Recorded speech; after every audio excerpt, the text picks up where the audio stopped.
Alors bonjour tout le monde, je me présente Dave Dufour, je suis policier de carrière, je suis dans ma 26e année de service. J'ai passé principalement ma vie là, dans les bureaux d'enquête criminelle. Ça fait 19 ans que j'œuvre dans les enquêtes. Là. J'ai été lieutenant, puis je suis maintenant responsable d'un bureau d'enquête. Les crimes généraux, dont les crimes haineux, relèvent euh, de mon bureau. Aujourd'hui, ce que je vais vous parler, là, c'est un petit portrait de la situation, de qu'est-ce qui se passe à Québec, un petit peu notre philosophie d'intervention, quelques statistiques, et puis je vais céder la parole ensuite à mon collègue, là, M. Belrose. Alors évidemment, on ne peut pas parler de la Ville de Québec sans parler là, de 2017, là, l'attaque à la mosquée. Je ne veux pas dire qu'il ne se faisait rien en crime haineux avant, sauf que c'était traité à la pièce, ici et là. On n'en avait pas un volume très élevé. Et puis, ça a été une conscientisation, en fait. Puis je vous dirais que la mosquée, c'est pas ça nécessairement qui fait que on s'est organisé autant qu'on l'est présentement. Je vous dirais que quelques mois, suite à l'attaque de la mosquée, il y a eu un incendie de véhicule d'un membre de la communauté. Et puis, ça a pris des proportions, là, dans le sens où ça a créé beaucoup d'insécurité dans la communauté. Souvent, un crime normal, j'aime pas appeler un crime normal, là, mais je dis qu'on a une menace ou un incendie, ça va cibler une personne, mais quand ça cible une communauté, c'est comme lancer un pavé dans la mort, là, les cercles concentriques, ça a un impact dans la communauté, puis c'est important de les prendre en charge rapidement. Donc, cet incendie de véhicule-là, ça a créé beaucoup d'insécurité. Il y a eu des enjeux médiatiques à travers tout ça. Et puis, finalement, l'enquête a démontré que c'est deux individus qui ont des problèmes de santé mentale et puis qui se relancent un l'autre. Puis, ça a commencé par un feu de poubelle pour terminer par un feu de véhicule. Donc, le mobile haineux n'était pas là du tout. Ça avait quand même créé beaucoup là, d'insécurité dans la communauté. Alors, c'est à partir là, de 2017 où le service de police, on commence à tenir des grilles Excel, à comptabiliser, à recenser, puis d'avoir un point de chute pour que des enquêteurs fassent des suivis, vraiment des suivis serrés, puis qui interviennent avec les communautés. En fait, la façon qu'on s'est organisé, c'est qu'on a ciblé là, des enquêteurs qui étaient motivés, qui étaient rigoureux, puis on leur a donné de quelques heures, voire quelques journées de formation. J'ai une dizaine d'enquêteurs au service qui sont formés. J'en ai 2 aux crimes majeurs, j'en ai 3 aux crimes contre la personne, aux crimes généraux, et puis j'en ai aux crimes contre la propriété. J'ai 2 agents de prévention également. Notre philosophie, en fait, je reviendrai avec notre formation puis notre équipe ensuite. J'ai inversé l'ordre. L'important, c'est la vigie. Parce que, comme vous allez voir plus tard dans nos statistiques, là, la mosquée, ça frappe l'imaginaire, là, mais le commun des crimes haineux, c'est des menaces, c'est des voies de fait simples, c'est des méfaits, des graffitis. Donc, si on n'a pas une équipe centralisée, bien, il y a un danger que ça se perde dans une masse d'autres dossiers similaires, parce que je ne vous cacherai pas là, qu'il en rentre beaucoup de méfaits, de menaces, de voies de fait, donc ils ne sont pas nécessairement traités le jour même. On priorise un peu comme dans les salles d'urgence.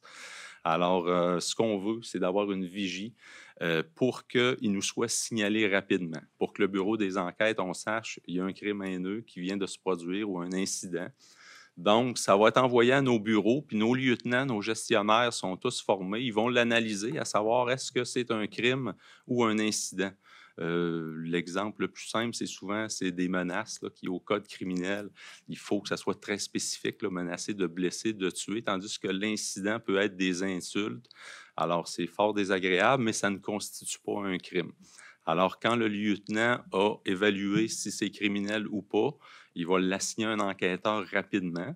Si c'est un incident haineux, il va l'envoyer à notre section prévention où on a 2 agents qui vont faire des rencontres préventives ou aller rencontrer la personne là, pour l'aviser d'être prudent dans ses propos ou ses écrits, parce que ça se passe beaucoup sur les médias sociaux également. Alors, ce qu'on demande à nos enquêteurs, ben, c'est un contact rapide avec la victime, justement pour gérer l'insécurité que ça peut produire. Et puis, ensuite de ça, on avise le capitaine Sébastien Pépin, que vous avez vu ce matin, qui fait le lien avec les communautés. Pour lui, ben, il fait le filet de sécurité là, pour éviter que ça prenne des proportions. Donc, il va rencontrer les leaders des communautés. Fait que ça, c'est notre philosophie de base, une vigie, une prise en charge rapide, un suivi et le lien avec la communauté. Alors, notre équipe, je vous en parlais tout à l'heure, on a 10 policiers, 5 aux crimes généraux. J'en ai 2 aux crimes contre la propriété, 3 aux crimes contre la personne. C'est pour tous les délits relativement communs de méfaits, de voies de fait, de menaces, d'harcèlement.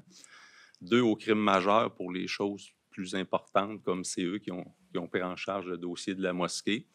On a un agent de renseignement criminel également qui fait le lien avec les autres corps de police, puis je pense que Marc le connaît très bien. Et puis, on a nos 2 agents de prévention. Et ce qui est intéressant, à Québec aussi, on a un procureur là, au DPCP qui est le point de chute, en fait, là, parce qu'on sait qu'au niveau des peines, ça peut être un facteur aggravant si le crime est motivé par la haine. Donc, ce n'est pas nécessairement tous les procureurs qui sont familiers avec ça. Donc, quand il y a un point de chute là, au palais de justice, il peut mieux orienter et faire des demandes en conséquence. Alors, notre formation, qu'est-ce qu'on leur a donné comme formation? Bien, nos 10 policiers et tous nos superviseurs d'enquête ont été formés là, en 2021. Ensuite de ça, 2022, nos superviseurs de patrouille. Donc, l'important, la patrouille, c'est eux qui prennent les plaintes, c'est eux qui sont sur le terrain. Donc, aussitôt qu'ils voient que quelque chose, il y a une possibilité que ce soit haineux, c'est d'aviser les gestionnaires des bureaux d'enquête que ça vient de survenir. Et puis, finalement, on a eu dans le cadre du Vivre ensemble, Mme Harris, qui est ici du service de police et de la ville, mais qui nous accompagne aussi. On a fait une capsule là, de formation en heures à remettre concernant les crimes et incidents haineux. Alors, c'est quoi les thèmes qui ont été abordés? C'est l'analyse des crimes haineux à Québec par on a des analystes stratégiques, criminologues, portrait des dossiers en cours. On a eu notre procureur conseil là, qui est venu nous parler des infractions au code criminel. C'est sûr qu'il y a l'incitation publique à la haine qui est quand même assez rare.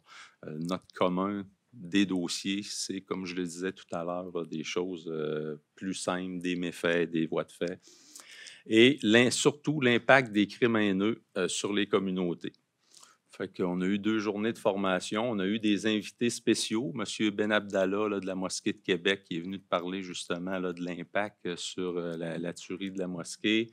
On a eu Mme Roxane Martel-Perron, qui est une chercheuse universitaire, qui est directrice. Je ne veux pas débaptiser son titre. M. Gosselin était venu nous faire une présentation. Marc était venu nous présenter aussi leur façon de fonctionner au SPVM. Alors, on a eu une marche dans le Vieux-Québec aussi. C'est Webster, un chanteur rap qui est un peu historien aussi. Donc, il nous a fait là, la démonstration qu'est-ce qu'était l'esclavage au début de la colonie. C'était fort intéressant. Alors, nos statistiques, j'ai arrondi les décimales, là, je ne veux pas vous assommer avec ça. C'est pour vous illustrer un peu la fluctuation puis le volume qu'on a à la Ville de Québec. Alors, en 2019, le rapport annuel, il y avait 79 crimes et incidents. Donc, il y a eu 10 incidents qui sont moindres et inclus dans le 79. En 2020, on a eu une baisse, 52. 2021, ça a remonté, 85. 2022, on rebaisse à 63. Et puis là, j'ai 2 trimestres seulement, là, parce que le 3e, l'analyste n'a pas eu le temps de le faire, mais après 2 trimestres, on en avait 62 en début d'année. Donc, j'ai fait une règle grossière là, en regardant les 2e trimestres des autres années. Puis si je multiplie par 2, on n'arrive pas loin du chiffre. Donc, on présume là, qu'on va atteindre le 100 cette année. Puis les 2 trimestres, c'est nonobstant le 7 octobre. Donc, cette année, il y avait une augmentation. Est-ce que c'est parce qu'on est efficace dans les communautés qui dénoncent plus? On ne le sait pas vraiment.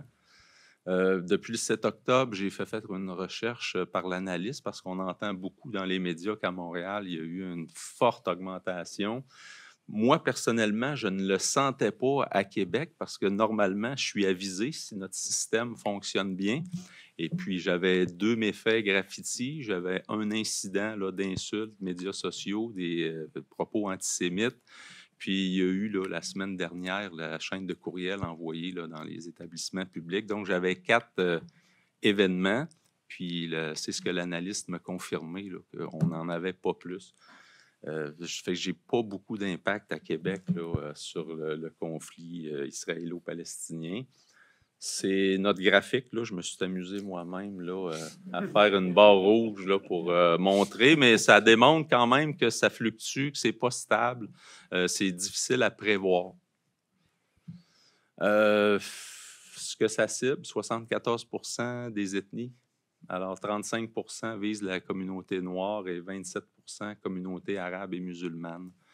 Ce sont nos statistiques à la Ville de Québec. Comme je vous disais, 21% des menaces, 26% des voies de fait simples, 27% des méfaits, dont des graffitis. Donc, on approche le 75%. On a nos incidents haineux, donc des choses là, vraiment spectaculaires comme la mosquée, c'est pas fréquent. Alors, ben, ça fait le tour là, pour dire que notre philosophie, vraiment, c'est la vigie, la priorisation, puis être dans les communautés pour faire de la prévention, rassurer, gérer l'insécurité.